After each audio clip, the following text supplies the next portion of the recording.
ini di dalam perkongsian ilmu, di dalam majlis ilmu, pengajian tauhid, pengajian akidah daripada kitab Al-Fiqhul Akbar karangan Imam Abu Hanifah. Jadi dan terima kasih kepada pihak SPAQ yang meneruskan program kita pada pagi ini. Mudah-mudahan Allah Subhanahu wa taala memberikan keredaan dan kefahaman yang baik kepada agama kita. Jadi insya-Allah pada pagi ini kita sambung topik perbincangan seterusnya daripada kitab karangan Imam Abu Hanifah ini, iaitu topik seterusnya iaitu tidak memutuskan penerimaan amalan. Kita baca dulu. ولا نقول إن حسناتنا مقبولة وسيئاتنا مغفورة. Bagi yang ada buku surat 70.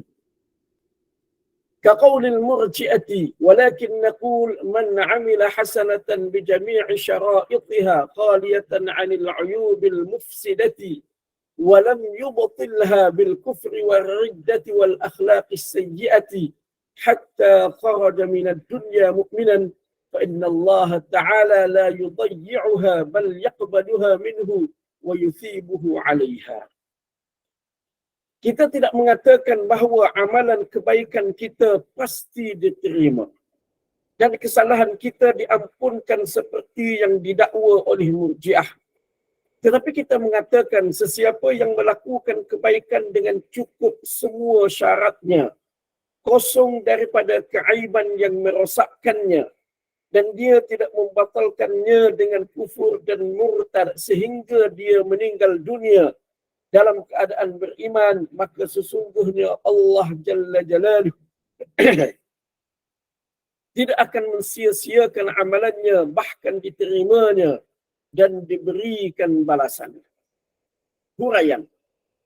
Ahlus Sunnah tidak memutuskan bahawa segala kebaikan diterima, segala kebaikan yang dilakukan diterima secara pasti. Demikian juga segala dosa. Mereka tidak memutuskan akan diampunkan. Bahkan mereka mengharapkan Allah menerima amalan mereka dan mengampunkan dosa-dosa mereka. وَالَّذِينَ يُؤْتُونَ مَا آتَوْا وَقُلُوبُهُمْ وَجِلَةٌ أَنَّهُمْ إِلَى رَبِّهِمْ رَاجِعُونَ. Dan orang-orang yang memberi apa yang mereka berikan sedang hati mereka gemetar kerana mereka yakin akan kembali kepada Tuhan mereka. Al-Mu'minun ayat 60. Antara tafsiran bagi ayat ini ialah sabdaan Rasulullah sallallahu alaihi wasallam, "Alladzina yasumuna wa yusalluna wa yatasaddaqun wa hum yakhafuna an la tuqbala minhum." Orang-orang yang berpuasa, bersembahyang dan bersedekah sedangkan mereka takut amalan mereka tidak diterima. Hadis riwayat At-Tirmizi. Hadis riwayat At-Tirmizi. Oleh itu, seorang mukmin hendaklah sentiasa berharap dan berdoa agar amalannya diterima oleh Allah. Rabbana taqabbal minna innaka antas sami'ul alim. Wahai Tuhan kami, terimalah dari kami, sesungguhnya Engkau Maha mendengar lagi Maha mengetahui. Dalam ayat ini Nabi Ibrahim dan Nabi Ismail dalam keadaan penuh kerendahan diri memohon dari Allah supaya amalan mereka diterima. Tidak ada pada mereka kemegahan bahawa Allah pasti menerimanya. Dalam pada itu mereka tidak lupa untuk berdoa memohon keampunan kepada Allah Subhanahu wa taala. Baik. Jadi kita masuk topik perbincangan seterusnya juga, dia berkaitan dengan persoalan akidah kita yang merupakan suatu yang penting sebenarnya, yang kadang-kadang kita ialah wallahu alam, saya tak pasti sejauh mana pengajian tauhid di tempat kita apakah memasukkan persoalan ini, tetapi setakat yang saya tahu tidak adalah. Sedangkan ia merupakan suatu yang penting kepada kita dan kita boleh melihat bagaimana pengamalan ulama-ulama kita dahulu, generasi awal Islam dahulu, bagaimana layanan ataupun hubungan mereka dengan mereka yang telah meninggal dunia. Nah, apakah amalan mereka bila mana mereka pergi ke kuburan saudara-saudara mereka ataupun orang-orang yang mulia yang dia diziarahi oleh mereka. Nah, apakah sama dengan segelintir dari kalangan kita sekarang ni yang ada melakukan amalan-amalan tertentu bila mana pergi ke menziarahi perkuburan. Baik. Jadi kalau kita lihat di kalangan generasi awal Islam dahulu, mereka menziarahi perkuburan lalu mereka melaksanakan sebagaimana yang ditunjukkan oleh Nabi sallallahu alaihi wasallam, iaitu memohon keampunan kepada generasi, kepada orang yang telah mendahului kita dengan kematian, mendahului mereka dengan kematian. Dan mereka tidak melakukan amalan-amalan dengan maksud memohon sesuatu daripada mereka yang telah meninggal dunia. Jadi salah satu daripada faktor yang mereka tidak melakukan sebagaimana segelintir daripada kita melakukan sekarang ini kerana perkara ni. Yang ni insyaAllah saya akan sebutkan selepas daripada ini dengan dalil-dalil sokongan daripada Al-Quran dan hadis-hadis Nabi SAW yang lain selepas ini. Baik. Jadi persoalan topik yang kita bincangkan pada pagi ini iaitu Imam Abu Hanifah berkata di dalam teks asal Imam Abu Hanifah, wala naqulu, kami tidak mengatakan, maksudnya kami tidak beriktiqad, kami tidak percaya, meletakkan kepercayaan sepenuhnya dengan penuh keyakinan, dengan penuh kepastian bahawasanya amalan kebaikan kita pasti akan diterima oleh Allah Subhanahu wa taala dan keburukan kita pasti akan diampunkan oleh Allah Subhanahu wa taala. Mana itu satu pegangan Ahlus Sunnah. Maknanya kita tidak kata dengan pasti kalau kita buat baik ini confirm Allah Taala akan terima. Confirm masuk syurga. Untuk diri kita sendiri, begitu juga kepada orang lain. Mana kita tidak memutuskan dengan pasti mana-mana individu, mana-mana kalangan dengan pasti bahawasanya dia tu confirm ahli syurga. Dia tu confirm ahli neraka. Ini ni, tak buat macam ni, orang yang begini-begini pasti akan dibakar dengan tuju kepada individu-individu tertentu. Kalau kata amalan ni amalan ahli neraka, yang tu tak apa. Yang tu tidak apa. Sebab ia dijelaskan oleh Nabi SAW sendiri. Mana Nabi sendiri jelaskan amalan ni amalan ahli neraka. Perempuan masuk neraka. Sebab apa? Antara amalannya dan kufur kepada suami dia. Engkar kepada suami dia. Itu tak apa. Amalan tidak mengapa sebut amalan. Tapi sebut individu. Perempuan tu confirm dah ahli neraka. Perangai macam tu. Tak boleh. Tak boleh.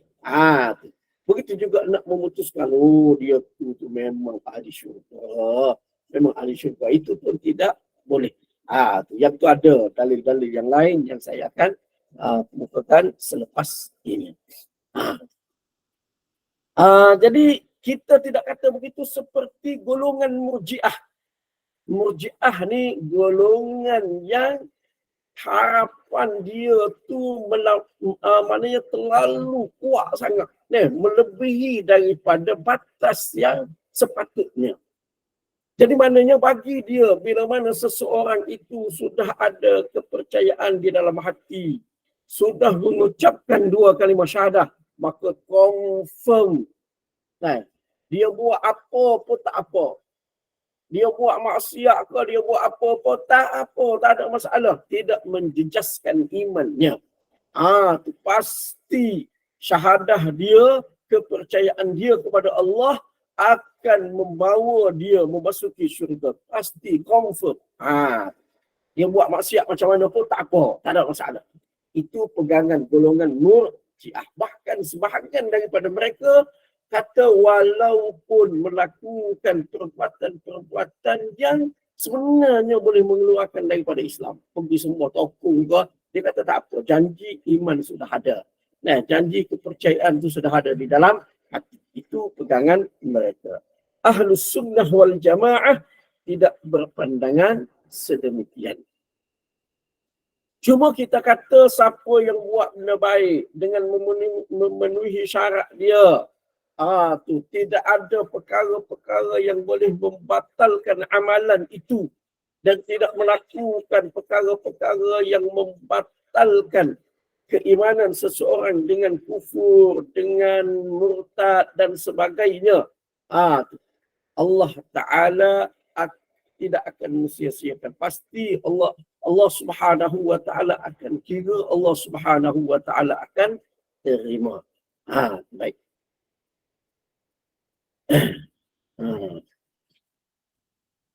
Jadi di sini makna di dalam huraian ni dikemukakan. Nah, maknanya kebaikan tidak kita tidak kata Allah Ta'ala pasti confirm akan terima. Begitu juga dosa kita tidak pasti, kita tidak kata confirm akan diampunkan. Tidak kata lagu. Tapi kita kata Allah Ta'ala terima amalan mereka. Mana kita kata kita mengharapkan supaya Allah Ta'ala terima amalan kita, Allah Ta'ala ampunkan dosa kita. Lalu dikemukakan satu ayat Al-Quran. Bila mana di dalam hadis yang diriwayatkan oleh Aisyah radhiyallahu anha, bila mana turun ayat ni, orang-orang yang memberi apa yang mereka berikan, tapi hati mereka gemetar, takut Allah Ta'ala tak terima. Mereka dah bagi dah. Nah, dah hantar dah kepada Allah Subhanahu wa Ta'ala. Tapi mereka rasa terbentar. Sebab apa? Sebab mereka pasti akan kembali kepada Allah Subhanahu wa Ta'ala. Jadi lalu Aisyah radhiyallahu anha tanya, adakah kerana mereka tu minum arak, mereka tu berzina? Nah, lalu mereka takut untuk bertemu dengan Allah Subhanahu wa Ta'ala? Nabi sallallahu alaihi wasallam kata tidak. Tapi sebaliknya mereka tu berpuasa, sembahyang, bersedekah, tapi mereka takut amalan mereka tidak diterima. Tu. Maknanya orang Islam ni dia buat amalan kebajikan. Tapi dalam masa yang sama buat amalan soleh, buat sembahyang, puasa dan sebagainya buat. Tapi dalam masa yang sama bimbang, takut Allah Subhanahu wa Ta'ala tidak akan menerima amalan mereka. Baik. Jadi perkara ni kita boleh lihat di dalam kehidupan sahabat-sahabat radhiyallahu anhum dan juga generasi awal Islam dahulu. Di dalam Sahih Al-Bukhari, Imam Bukhari buat satu tajuk. Okey, saya share.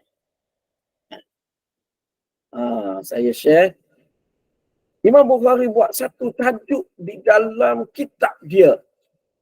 Babu khawfil mu'min. Tak habis. Sekejap.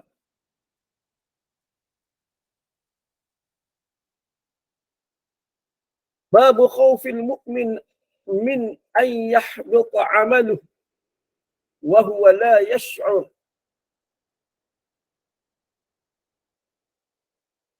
Ini di dalam Sahih Al-Bukhari. Bab orang mukmin bimbang akan sia-sia amalnya dalam keadaan dia tidak menyedarinya. Dalam keadaan dia tidak sedar bahawa saja amalan dia tu sia-sia. Okay. Kemudian Imam Bukhari kemukakan beberapa riwayat. Umpamanya dia kata Ibrahim At-Taimi berkata, ni teks asal Arab tu. Boleh saya baca sikit. Wa qala Ibrahim At-Taimi ma aradtu qawli ala amali illa khashitu an akuna mukaththiba. Wa qala Ibn Abi Mulaikah adraktu 30 min ashabi Nabi sallallahu alaihi wasallam kulluhum yakhafu an-nifaq ala nafsihi ma minhum ahadun yaqulu innahu ala iman Jibril wa Mikail wa yadhkaru 'an al-Hasan ma khafahu illa mu'minun ولا أمنه إلا منافق وما يحذر من الإصرار على النفاق والعصيان من غير توبة لقول الله تعالى ولم يصروا على ما فعلوا وهم يعلمون. Bab orang mukmin bimbang akan sia-sia amalnya dalam keadaan dia tidak menyedari itu. Maknanya Imam Bukhari dia buat tajuk ni, orang-orang yang beriman dia bimbang. Takut amalan dia tu sia-sia. Dia ingat ke amalan dia tu Allah Ta'ala terima. Dia ingat ke dia pergi ke akhirat, okey semua amalan dah banyak. Oh okey semua. Tiba-tiba, Allah Ta'ala tak terima. Jadi orang mukmin sepatutnya dia kena ada kebimbangan ini. Ke mana tidak putus, tidak beri keputusan, tidak beri dengan penuh keyakinan, aku buat amal ni Allah Ta'ala confirm terima. Tidak. Ibrahim At-Taimi kata, tidaklah aku bentangkan kata-kataku kepada amalanku kecuali aku memang adalah seorang pendusta. Ada sila. Kecuali aku bimbang aku menjadi seorang pendusta. Maknanya Ibrahim At-Taimi kata, kalau aku nak kata nak sebut amalan-amalan aku, ini amalan aku, ini aku bangun malam tahajud, aku puasa Isnin Khamis, aku puasa hari putih, aku buat ni, aku takut aku ni menipu sebenarnya. Rupa-rupanya Allah Ta'ala tak terima amalan aku. Takut rupa-rupanya aku dipenipu sahaja. Takut jadi lagu. Amalan bimbang mereka, amalan mereka tidak diterima oleh Allah Subhanahu wa Ta'ala. Ibnu Abi Mulaikah seorang tabi'in kata, saya sempat dengan 30 sahabat Nabi sallallahu alaihi wasallam. Mana dia sempat bertemu dengan 30 orang sahabat Nabi. Semua mereka bimbang nifak atas dirinya. Masing-masing bimbang. Takut. Betul ke aku ni? Mereka berusaha. Mereka cuba berusaha. Itu sebagaimana Nabi SAW, Allah Subhanahu wa Ta'ala sebut, fattaqullaha mastata'tum, bertakwalah kepada Allah mengikut kemampuan kamu, dan istaqimu walan tuhsu, istiqamahlah sungguh-sungguh walaupun kamu tidak akan mampu untuk mencapai sepenuhnya. Mana mereka berusaha sungguh-sungguh, dan memang tidak akan mencapai tahap yang betul-betul maksimal, dan dalam situasi dalam keadaan tersebut mereka bimbang juga. Ianya tidak diterima oleh Allah Subhanahu wa Ta'ala. Mereka bimbang. Mereka takut benda ni. Tengok situasi keadaan sahabat-sahabat radhiyallahu anhum, tabi'in dahulu. Ini keadaan mereka. Maknanya mereka tidak kata sedar hati dengan amalan-amalan mereka. Siapa kita ni tunggu mati dah. Nak masuk syurga dah kita ni. Mati syurga tu ada. Mereka tak kata lagi. Mereka bimbang. Mereka sentiasa bimbang. Tiada seorang pun dari kalangan mereka berkata bahawa dia berada atas iman Jibril dan Mikail. Disebutkan daripada Hasan, tidaklah bimbang terhadap nifak kecuali mukmin, dan tidaklah berasa aman terhadapnya kecuali orang munafik. Mana orang mukmin yang sebenar, dia sentiasa bimbangkan terhadap iman dia. Sentiasa memperbaiki keimanan dia. Sebab apa? Sebab dia ada kebimbangan terhadap iman dia, terhadap amalan-amalan dia. Tu mana tidak kata dia confirm, putus, confirm masuk syurga. Tidak. Ini sifat mukmin yang sebenar. Bahkan Hasan Al-Basri kata, tidaklah merasa aman terhadap iman ni kecuali orang munafik. Maknanya dia kata orang munafik dah rasa relax. Tak ada apa aku ni. Confirm dah aku ni, tunggu masa je. Tunggu masa dah. Rasa nak bagi syafaat kat orang lain. Rasa nak bagi berkat kat orang lain. Tidak. Tidak rasa lagi. Tak ada. Maknanya di kalangan imam-imam dahulu, ulama-ulama dahulu, mereka tidak merasakan sedemikian diri mereka. Bahkan mereka sentiasa bimbangkan terhadap diri mereka sendiri. Bahkan kita lihat Nabi SAW menegur isterinya Sayyidatina Aisyah radhiyallahu anha, bila mana Aisyah memutuskan kepada seseorang bahawasanya dia adalah ahli syurga. Sedangkan apa yang disebutkan oleh Aisyah radhiyallahu anha tu berdasarkan kepada hadis Nabi juga, dan juga berdasarkan kepada, dan seterusnya disepakati oleh ulama bahawasanya memang dia adalah penghuni syurga. Dalam sulang sulbi ayat-ayat mereka dan alat sedap. Saya sambung, ada tu cukup. ke mana. Yang ini penting untuk kita faham. Yang ini penting untuk kita tahu, benda yang penting untuk kita faham. Terutama sekali dengan apa yang berlaku di kalangan sebahagian daripada umat Islam. Okey. Jadi dalam hadis ini, an Aisyah ummul mukminin qalat du'a Rasulullah sallallahu alaihi wasallam ila janazati sabiyyin min al-ansar faqultu ya Rasulullah طوبى لهذا عصفور من عصافير الجنة لم يعمل السوء ولم يدركه قال أو غير ذلك يا عائشة إن الله خلق للجنة أهلا خلقهم لها وهم في أصلاب آبائهم وخلق للنار أهلا خلقهم لها وهم في أصلاب آبائهم. Daripada Aisyah radhiyallahu anha, katanya Rasulullah sallallahu alaihi wasallam dijemput menghadiri jenazah seorang kanak-kanak Ansar. Maka aku pun berkata, Aisyah kata, wahai Rasulullah, alangkah bertuahnya kanak-kanak ini, salah satu dari burung syurga.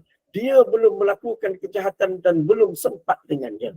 Nabi SAW menjawab, mungkinkah bukan seperti itu, wahai Aisyah? Sesungguhnya Allah menciptakan untuk syurga ahlinya.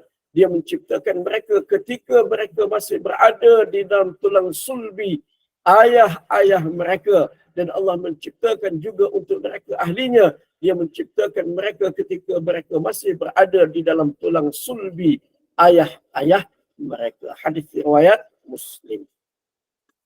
Baik. Jadi di dalam hadis ini, kisah Aisyah radhiyallahu anha dijemput bersama dengan Nabi sallallahu alaihi wasallam dalam satu kematian seorang kanak-kanak Ansar. Maknanya seorang kanak-kanak orang yang beriman. Okey. Dalam persoalan ini berdasarkan kepada dalil-dalil daripada Al-Quran dan juga daripada hadis Nabi sallallahu alaihi wasallam. Ulama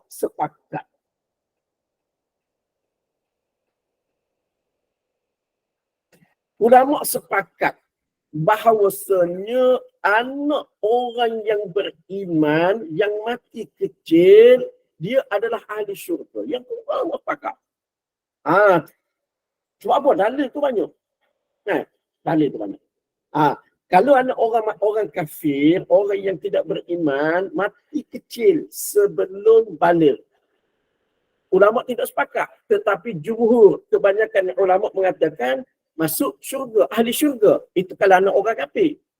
Kalau anak orang beriman, ulama sepakat. Tidak ada khilaf di kalangan ulama bahawasanya mereka adalah penghuni syurga.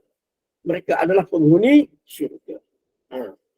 Walaupun dalam perkara itu, dalam persoalan itu, kesepakatan sudah maknanya ada di kalangan ulama bahawasanya mereka adalah ahli syurga. Dan ia dijelaskan oleh Nabi sallallahu alaihi wasallam sendiri dalam perkara itu. Tetapi Nabi sallallahu alaihi wasallam tegur Aisyah radhiyallahu anha bila mana dia buat keputusan dengan pasti kepada individu. Nabi tak nak. Tu. Bila mana Aisyah kata kepada anak tu, anak kecil Ansar tu, "Tuba li hadza." Tu, "Tuba li hadza. Usfurun min asafiril jannah." Sangat bertuah dia, sangat beruntung dia. Salah satu daripada burung-burung syurga. Maknanya Aisyah radhiyallahu anha beri keputusan yang pasti, budak ni confirm burung syurga. Maknanya ahli syurga. Nabi tu, jangan lagu tu. Jangan kata begitu. Walaupun dari segi umumnya diterima, dia mati kecil. Tak buat dosa lagi, tak balik lagi. Anak orang mukmin, confirm masuk syurga. Dari segi dalil-dalil kepercayaan secara umum, yang tu memang begitu. Tapi bila kata secara pasti kepada individu, Nabi sallallahu alaihi wasallam tegur. Maknanya Nabi tak nak. Nabi tak nak. Memutuskan dengan pasti seseorang itu sebagai ahli syurga ataupun ahli neraka. Kecuali ada dalil yang jelas. Dalil yang jelas daripada Al-Quran, daripada hadis Nabi sallallahu alaihi wasallam yang menunjukkan sedemikian. Seperti kita kata dalil daripada Al-Quran tentang keluarga Fir'aun yang tidak beriman. An-naru yu'raduna 'alayha ghuduwan wa 'ashiyya. Api neraka dibentangkan kepada mereka. Pagi dan juga petang. Lepas tu dalil tentang Abu Lahab. Sayasla naran zata lahab wa imra'atuhu hammalatal hatab. Itu jelas. Itu memang jelas. Turun kepada Abu Lahab. Dan juga kepada isteri dia. Maka boleh kita kata dengan pasti dia ahli neraka. Begitu juga hadis-hadis yang menyebutkan tentang sahabat. Asyaratun minal jannah. 10 orang sahabat dalam syurga. Jelas. Hadis yang sahih. Maka kita boleh putuskan dengan pasti bahawasanya ini adalah ahli syurga. Begitu juga yang ada di dalam hadis-hadis sahih yang lain. Nabi SAW cerita tapak kaki Bilal. Nabi dengar tapak kaki Bilal di dalam tapak selipar Bilal, terompah Bilal di dalam syurga. Yang jelas. Confirm. Boleh kita kata lagi. Dan untuk sahabat-sahabat yang lain secara umum, mereka ahli syurga. Berdasarkan kepada ayat Quran. Yang tidak disebutkan secara pasti individu, maka kita tidak akan mengatakan dengan secara pasti. Seperti dalam kes hadis Aisyah radhiyallahu anha ini. Walaupun secara umum dari segi kepercayaan kita i'tiqad sepakat ahlus sunnah, anak mukmin, anak orang yang beriman mati kecil confirm ahli syurga secara umum. Tapi secara individu Nabi SAW tegur isteri dia, tegur Aisyah radhiyallahu anha bila beliau mengatakan sedemikian. Baik. Begitu juga di dalam hadis yang lain. Umpamanya, di dalam satu hadis yang panjang, tapi saya terjemahkan ringkas sahaja. Ringkas sahaja saya terjemahkan yang poin yang kita nak mana kaitkan dengan apa yang kita bincangkan pada pagi ini.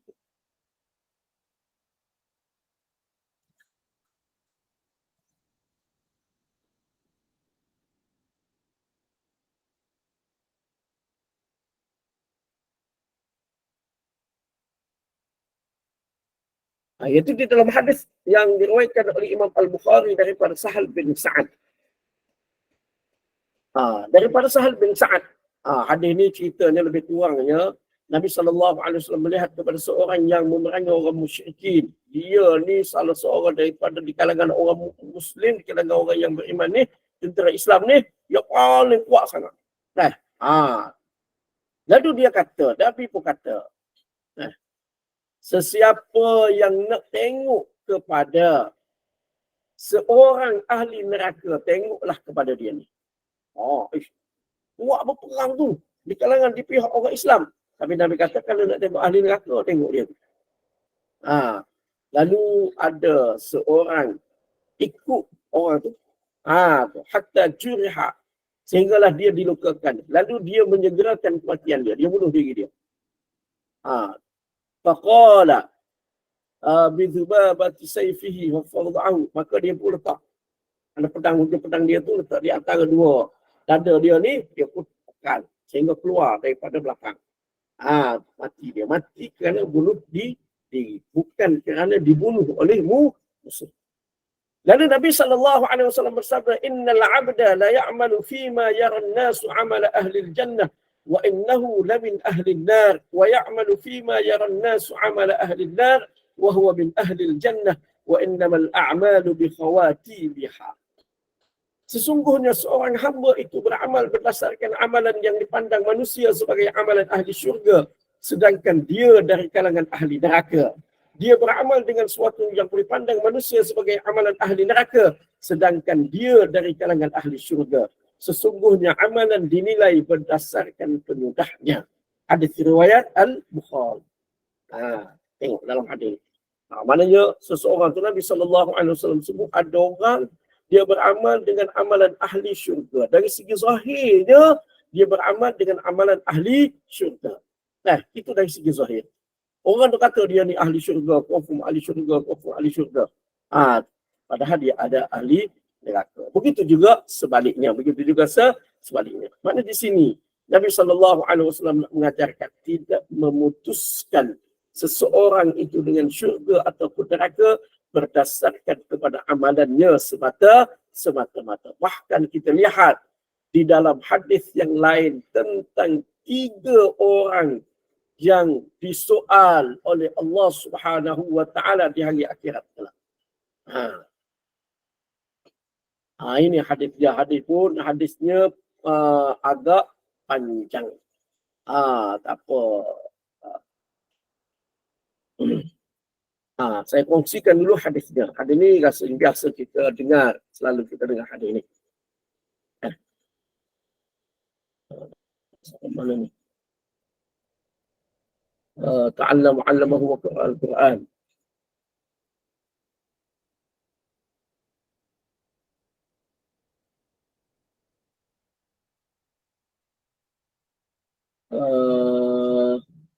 Fa'utiya bihi. Tak dapat ambil banyak. Banyak sangat, boleh sekali kopi. Apa kita kopi dulu.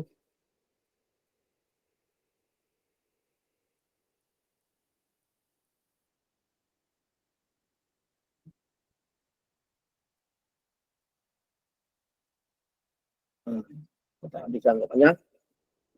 Saya kopi yang ni, lepas tu saya sebut kesimpulan daripada hadis ini. Boleh bacalah hadis ni selepas ini. Dikatakan seorang yang berani. Okey.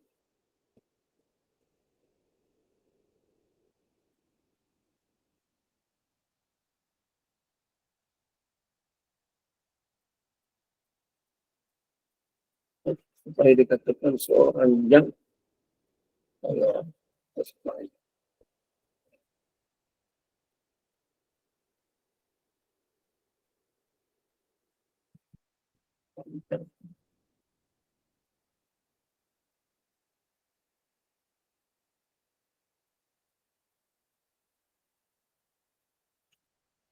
hadis ini hadis yang diriwayatkan oleh Imam Muslim.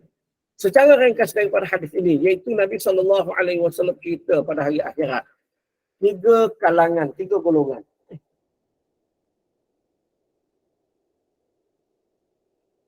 Ada 3 golongan. 3 golongan manusia, 3 orang ataupun 3 kalangan. Salah seorangnya syahid di jalan Allah Subhanahu wa taala. Lalu dibawakan di hadapan Allah Subhanahu wa taala. Allah Taala sebut kepada dia nikmat-nikmat dia. Nikmat-nikmat Allah Taala sebut begini nikmat. Dia pun akui nikmat-nikmat tersebut. Lalu Allah Taala tanya, apa yang kamu buat dengan nikmat-nikmat tersebut? Dia berjawab, saya berperang kerana Allah sehingga saya syahid. Dia kata lagi. Allah Taala jawab, engkau dusta, kamu tipu. Kamu berperang supaya dikatakan seorang yang berani dan memang telah dikatakan sedemikian, kemudian diperintahkan untuk diheret, dilemparkan ke dalam neraka. Itu satu. Yang kedua, seorang yang belajar ilmu, mengajar ilmu, baca Quran. Dia dibawakan kepada Allah Subhanahu wa taala. Allah Taala tanya tentang nikmat-nikmat dia. Dia pun akui, dia kata, Allah Taala tanya, apa yang kamu buat dengan nikmat tersebut? Dia jawab, saya belajar ilmu, saya mengajarkan, saya mengajar Al-Quran, baca Quran kerana Allah. Allah Ta'ala kata, engkau dusta. Tetapi engkau belajar ilmu supaya dikatakan seorang yang berilmu. Dan engkau membaca Al-Quran supaya dikatakan seorang qari. Dan memang engkau telah dapat dah apa yang engkau nak. Kemudian diperintahkan supaya diheret, lalu dilemparkan ke dalam neraka. Itu yang kedua. Orang ahli ilmu. Yang ketiga, seorang yang diberikan banyak harta kepada dia. Allah Ta'ala sebut kepada dia nikmat-nikmat harta tu. Dia akui. Allah Ta'ala tanya, apa yang kamu buat dengan harta tu? Dia menjawab, saya tidak meninggalkan mana-mana peluang. Ada sahaja peluang untuk diinfakkan harta tu, saya infakkan kerana Allah. Allah Ta'ala kata, kamu dusta, kamu tipu. Kamu buat sedemikian supaya orang panggil kamu pemurah. Dan memang kamu telah dikatakan sedemikian. Kemudian dia diheret lalu dilemparkan ke dalam neraka. Jadi mana kalau kita tengok di dalam hadis ini, mana Nabi SAW jelaskan di hari akhirat kelak ada kalangan-kalangan yang mana dari segi zahirnya di dalam kehidupan di dunia dia ni ahli syurga lah. Harta banyak, harta tu duk bagi, sedekah harta tu banyak sangat, bagi. Orang ni pula ahli ilmu, ada ilmu, duk mengajar, duk ajak manusia kepada kebaikan dan sebagainya. Macam-macam. Kemudian ada pula ni pula semangat, orang yang kuat, orang yang gagah, orang yang berani, yang berjuang fi sabilillah sehingga zahirnya dia adalah seorang syahid. Tetapi ketiga-tiganya, maknanya ketiga-tiganya dari segi zahirnya confirm ahli syurga. Tu dari segi zahirnya boleh kata ini confirm, memang ahli syurga, memang ahli syurga.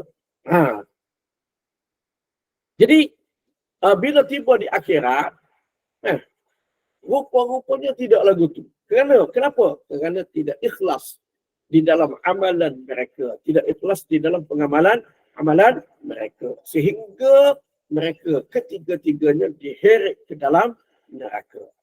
Jadi mana di sini Nabi SAW nak isyarat kepada kita sebagaimana tajuk yang kita belajar pada pagi ini, mana kita tidak memutuskan, tidak kata dengan pasti orang ni dia buat amal soleh, orang ni bagus, orang ni begini, kita kata dia ni confirm Allah Ta'ala terima dah, confirm dah pergi ke syurga, pergi ke akhirat, bawa amalan bertimbung ni, pahala berkemai banyak ni.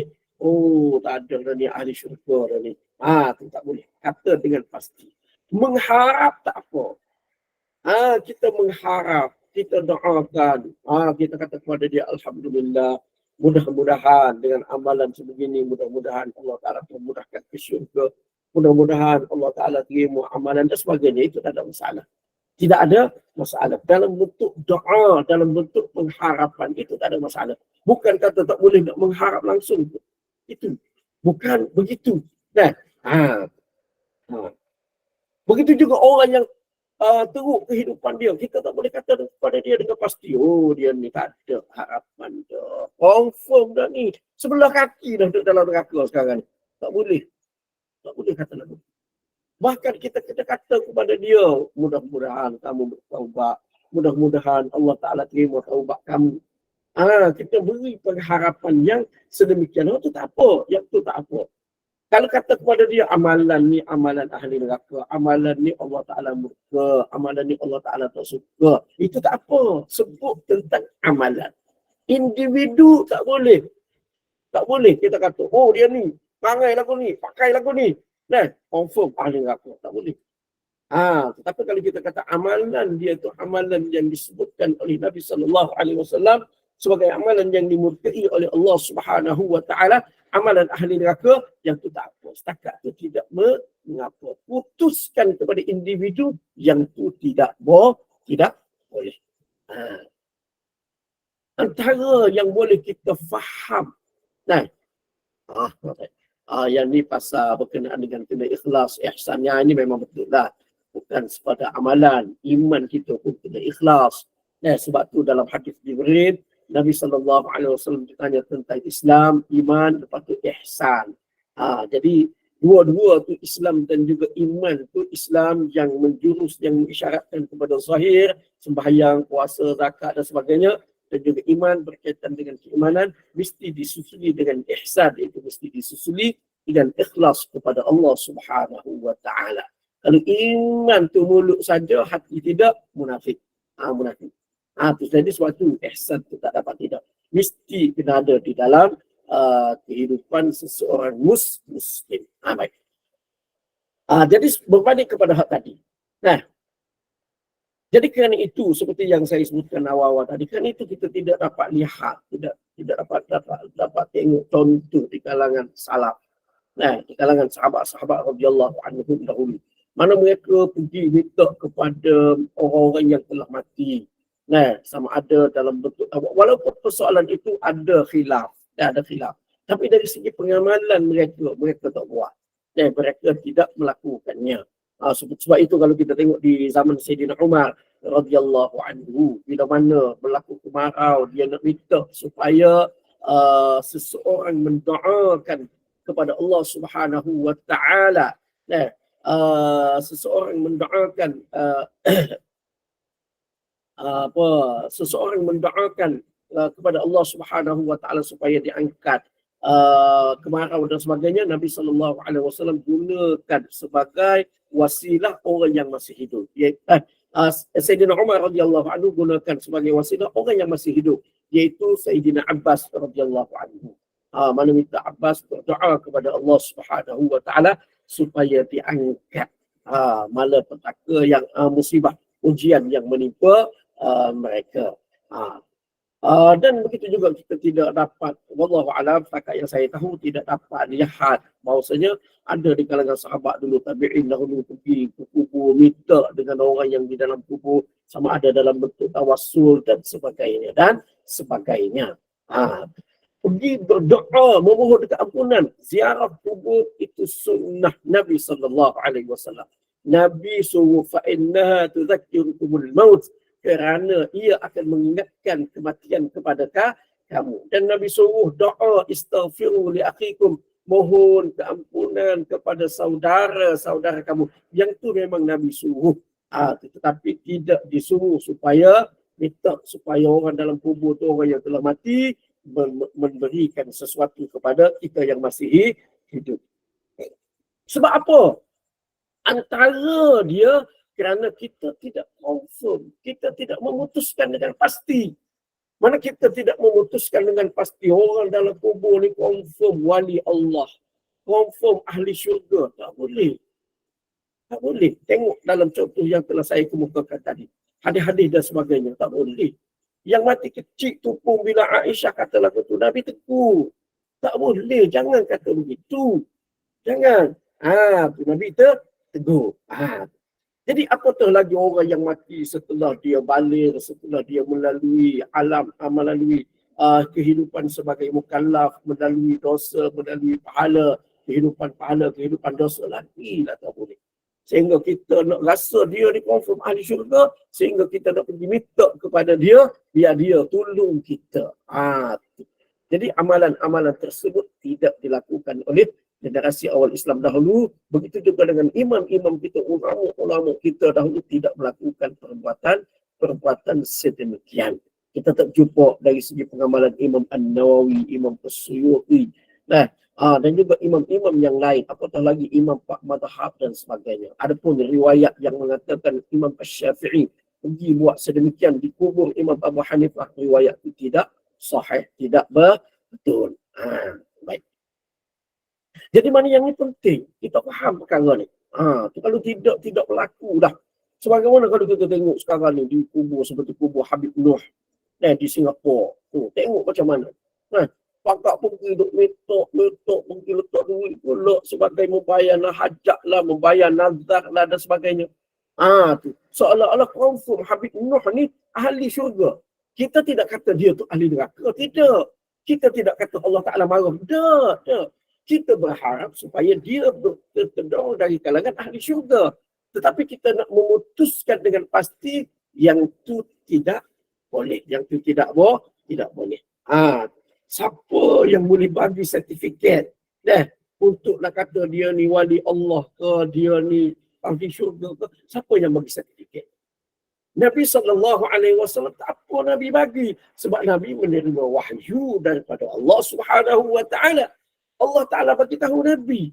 Selepas daripada Nabi, siapa yang menerima wahyu daripada Allah Ta'ala sehingga kita nak putuskan, kita nak bagi sertifikat dia ni confirm ahli syurga. Kita pakak-pakak mari ke kubur dia, confirm dia ni wali Allah, kita pakak-pakak mari ke kubur dia, kita pakak mari-mari minta dengan dia. Tu siapa yang bagi sertifikat? Sedangkan kita tengok, saya tunjuk ada hadis tadi, dalil-dalil tadi yang menunjukkan bahawasanya tak boleh kita memutuskan individu sebagai ahli syurga, sebagai ahli neraka. Tak boleh. Mengharap dari segi zahir amalan dia, insya-Allah dia tu ahli syurga, itu tak apa. Itu tidak mengapa. Dalam masa yang sama, kita disuruh supaya berdoa kepada dia. Walaupun dia tu guru kita, walaupun dia tu alim macam mana sekalipun, kita disuruh berdoa kepada mereka. Mana tak boleh kita kata dia tu guru aku. Macam mana nak doa untuk guru, kenapa nak guru? sepatutnya Tok Guru lah doa untuk aku. Padahal Tok Guru dah mati lah. Tak boleh. Tetap kita kena doa kepada mereka yang telah pergi meninggalkan kita. Yang itu memang disyariatkan dan disuruh oleh Nabi sallallahu alaihi wasallam, oleh Allah Subhanahu wa taala di dalam Al-Quran. Walladzina yaquluna rabbana ighfir lana wa li ikhwanina alladhina sabaquna bil iman wa la taj'al fi qulubina ghillan lil ladzina amanu rabbana innaka ra'ufur rahim. Orang yang berkata, Tuhan kami, ampunlah kepada saudara-saudara kami yang telah mendahului kami di dalam keimanan, dan jangan letakkan dalam hati kami kedengkian kepada mereka. Tuhan Tuhan kami, engkaulah yang maha pengampun lagi maha penyayang. Itu yang disuruh oleh Allah Subhanahu wa taala. Baik. Jadi alhamdulillah kalau kita tengok di tempat kita ni, jabatan-jabatan agama dia ambil sensitif juga perkara ni. Seperti kita tengok di Melaka, di kubu apa dia panggil, kubu besar ke apa. Saya perlu pada di Pulau Besar. Di Pulau Besar tu dia pergi buat ritual, macam-macam ritual. Siap dengan apa orang panggil, siap dengan tabung bayar nazar lah. Dan saya berjumpa dengan penyelidik Jakim yang pergi selidik di tempat tu. Dia pergi tengok. Dia kata antara tabung yang tak pernah kosong iaitu tabung di tempat-tempat macam tu. Di kubu-kubu macam tu. Orang pergi bayar nazar, masuk duit. Tak pernah kosong. Sentiasa. Sebab apa? Sebab duk beragak, duk bergantung dalam kubur tu yang dianggap konon dia sebagai wali Allah dan sebagainya. Jadi yakin dah dia pasti akan dapat tolong kita. Sehingga sanggup bayar. Begitu juga di beberapa tempat yang lain. Tapi alhamdulillah, maknanya apa dia panggil Jaim tu. Jabatan Agama Islam apa sudah halang daripada perbuatan tersebut. Begitu juga yang berlaku di Terengganu, di Kubu, di Kubu bom titik panjang apa kau tak ingat, macam-macam. Gitu pun lumah juga kadang-kadang dengan kalangan kita. Jadi antara faktor dia ni kerana tak faham perkara ni. Tak faham perkara ini. Sebab itu kita tengok Imam Abu Hanifah, dia buat satu bab dalam persoalan ini. Kerana perkara ni penting sebenarnya. Dan ia sudah dibincangkan oleh ulama-ulama kita. Saya sebut pun ni, saya buat mari ayat-ayat Al-Quran, hadis-hadis Nabi SAW berkenaan dengan perkara ini berdasarkan kepada apa yang saya baca. Apa yang saya baca daripada tulisan ulama-ulama kita. Baik, apa? Jawapan tu, soalan tu insyaAllah saya jawab selepas daripada itu. Dan saya kemukakan satu lagi. Allah Ta'ala mencela seseorang yang bersumpah bahawa Allah tidak akan mengampunkan seseorang. Yang ni pun tak boleh. Mari kita nak buat satu keputusan bahawasanya Allah Ta'ala tidak akan ampunkan seseorang.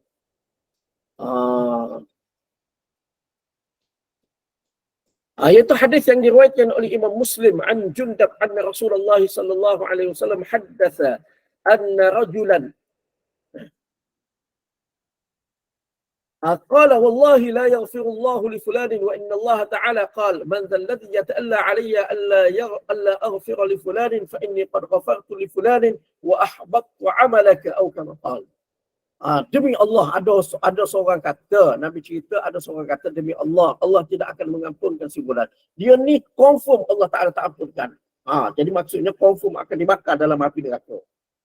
Dia kata lagu tu. Allah Ta'ala berfirman, siapakah yang bersumpah atas nama aku bahawa aku tidak akan mengampunkan si fulan? Berani dia bersumpah atas nama aku tidak akan mengampunkan dia ni. Allah Ta'ala berfirman, siapa sesungguhnya aku akan mengampunkan si fulan dan aku akan batalkan amalanmu. Punyalah Allah Ta'ala marah kepada orang yang bersumpah atas nama dia bahawasanya Allah tidak mengampunkan si fulan, sehingga Allah ampunkan si fulan tu dan Allah batalkan amalan orang yang kata lagi. Maknanya jangan sesekali kata sedemikian. Tak boleh. Tak boleh kita nak buat keputusan orang ni amalan dia tidak diterima oleh Allah.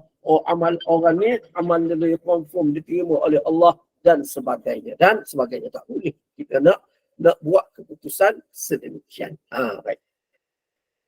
Jadi ada beberapa soalan yang ditanya. Ihsan yang tu saya dah sebut dah. Kemudian Assalamualaikum warahmatullahi wabarakatuh. Bagaimana dengan ucapan? Ucapan kata Assalamualaikum.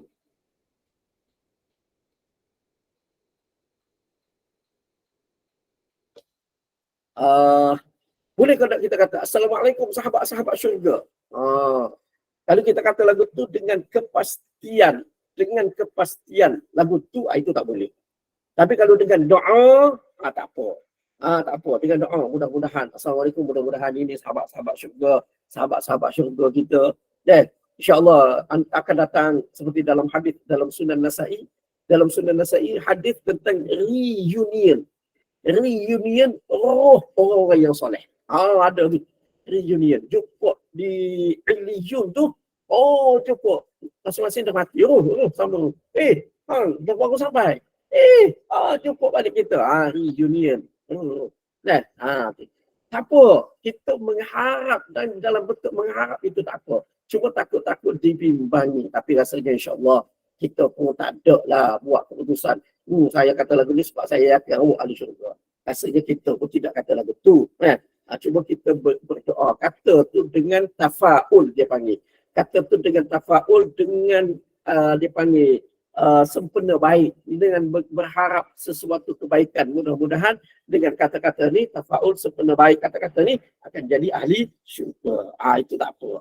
Tapi itulah takut-takut jadi kebimbangan. Keputusan sesuatu yang kita tidak tahu sebenarnya keputusan yang sebenarnya di sisi Allah Subhanahu wa taala.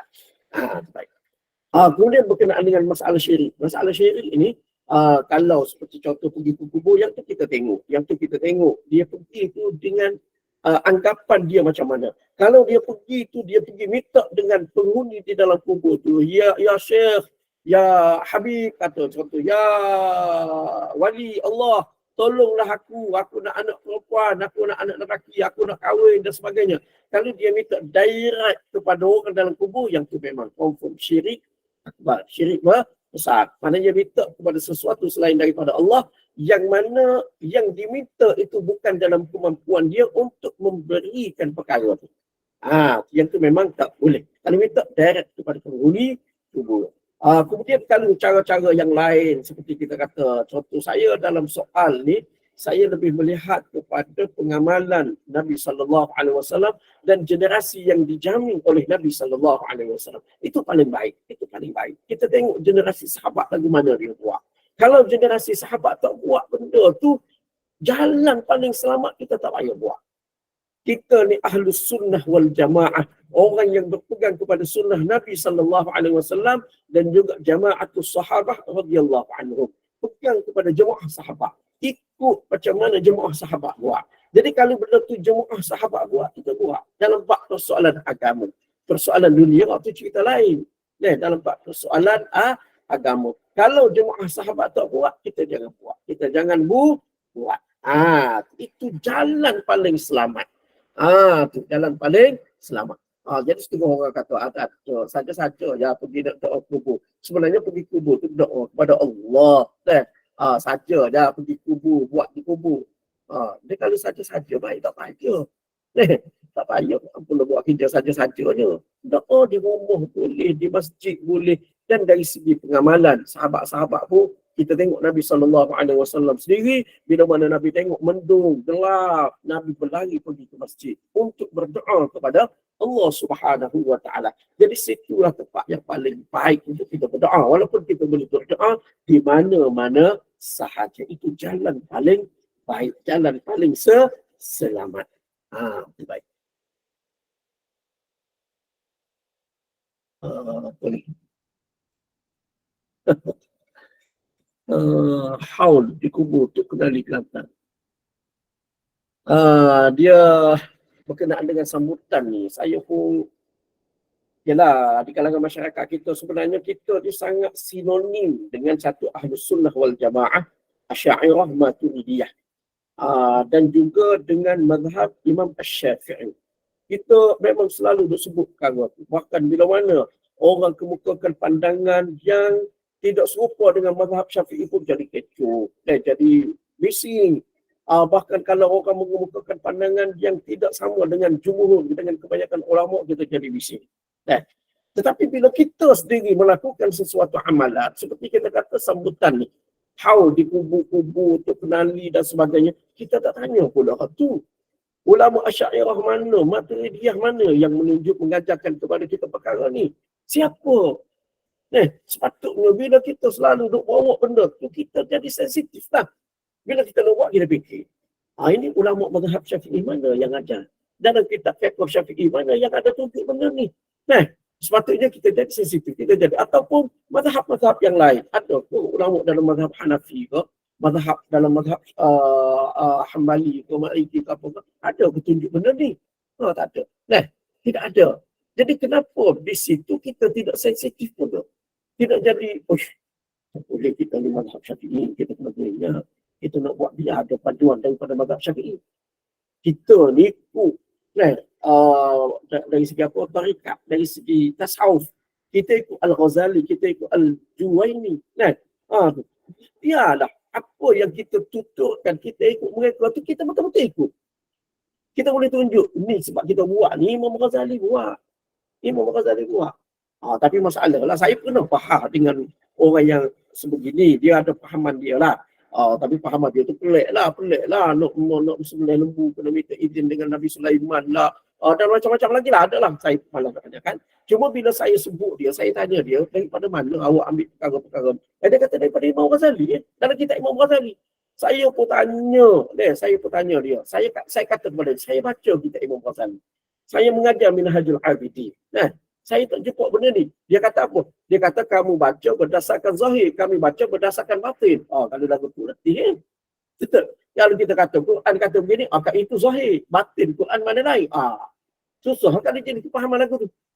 Jadi sebenarnya dalam isu ni saya mudah sahaja. Kita sebagai Ahlus Sunnah wal Jamaah, kita tengok apa yang ditunjukkan oleh sahabat-sahabat radhiyallahu anhum sebagai pengikut pada Ahlus Sunnah wal Jamaah Asy'ariyah Maturidiyah. Kita tengok apakah perkara itu diajarkan oleh ulama-ulama Asy'ariyah, apakah ia diajarkan oleh ulama-ulama di dalam mazhab Syafi'i. Ada atau tak ada? Kalau tak ada, lebih baik kita tinggalkan. Itu jalan paling selamat. Jalan paling selamat. Ini kalau kita dalam bab dakwaan, jangan main kita dakwah. Tapi dalam bab buat, kita tinggal tu. Kita tinggal tengok apa yang kita duk dakwah tu. Tu takut-takut jadi seperti yang saya sebut mula-mula tadi. Ibrahim At-Taimi kata, tidaklah aku kalau aku bentangkan amalan, kata-kata aku kepada amalan aku takut aku ni penipu sebenarnya. Aku kata lagu ni tapi aku buat lagu ni. Tu aku takut aku akan jadi seorang penipu. Jadi waktu kita kena ingat, kena berhati. Kemudian seterusnya ada orang sebut ke atas ada anak sebut anak syurga ke atas anak-anak istimewa. Yang ni atas dasar tadi tu yang tu boleh lah. Ni Ustaz pun dah masuk dah. Saya pun dah lebih masa dah ni. Boleh seperti yang saya sebutkan tadi, atas dasar tafaul, tak apa, atas dasar yakin dengan pasti, individu yang tu tak boleh. Tak boleh. Walaupun seperti yang saya sebutkan tadi, walaupun Ahlus Sunnah wal Jamaah sepakat ada orang Islam yang mati sebelum balik, dia tu adalah ahli syurga. Tak apalah, itu insya-Allah kita mungkin ada persoalan yang lain, kita boleh sambung di dalam pertemuan kita yang akan datang insya-Allah. Jadi kita tanya dulu untuk kami. Wallahu a'lam. Terima kasih Ustaz. Alhamdulillah. Jazakallah khairal fadil Ustaz Ahmad Nasim ya, atas kesediaan mengupas persoalan dan perkongsian ilmu yang cukup jelas sekali yang mengenai tidak memutuskan penerimaan amalan, di mana amal syariah menjadi amalan seseorang yang tidak akan terputus pahalanya meskipun ia telah meninggal dunia. Dan semoga kita senantiasa dibimbing ke arah memahami akidah Islam yang sahih, dan insya-Allah dalam kesempatan kita ada lagi bersama-sama dengan Ustaz Prajim Maskilah untuk topik yang akan datang. Dan bagi menengkukan majlis ilmu pengajian berkitab ini, dipersilakan Ustaz untuk bentuknya dengan tasbih kafarah dan surah Al-Asr. Silakan Ustaz. Jadi kita tangguh dulu untuk pertemuan pada pagi ini dengan tasbih kafarah. Subhanakallahumma wa bihamdika asyhadu an la ilaha illa anta astaghfiruka wa atubu ilaik. Bismillahirrahmanirrahim. Wal 'asri innal insana lafi khusr illa alladhina amanu wa 'amilus shalihat wa tawassaw bil haqqi wa tawassaw bis sabr. Wassalamualaikum warahmatullahi wabarakatuh. Waalaikumsalam. Waalaikumsalam warahmatullahi wabarakatuh. Terima kasih Ustaz. Terima kasih Ustaz. Kita sama-sama puan semua. Kita ada lagi